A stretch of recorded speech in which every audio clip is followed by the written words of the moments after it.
দর্শক, ঈদ যাত্রায় আমরা আরও কিছু সড়ক পথের খবর জানতে চাই। এবারে সাভারের চিত্র জানাচ্ছেন সহকর্মী এম এ হালিম। নারীর টানে বাড়ি ফিরতে সাভারের যে বিভিন্ন বাস কাউন্টারগুলো আছে সেখানে কিন্তু সকাল থেকে আমরা স্বাভাবিকের থেকে যে একটু ভিড় সেটি আমরা লক্ষ্য করছি। আপনারা জানেন যে শিল্পাঞ্চল আশুলিয়া সাভার এটি এখানে কিন্তু আজকে দুপুরের পর থেকে যে পোশাক কারখানাগুলো রয়েছে সেগুলো কিন্তু ছুটি শুরু হবে।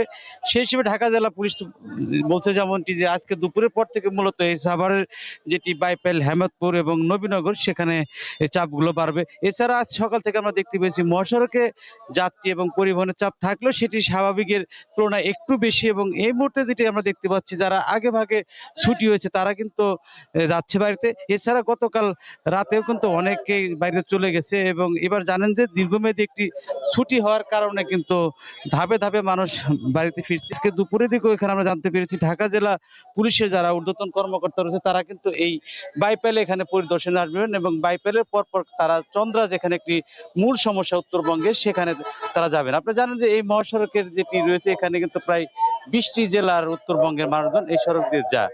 তো সব মিলে এখন পর্যন্ত এই ছিল আমার কাছে সর্বশেষ।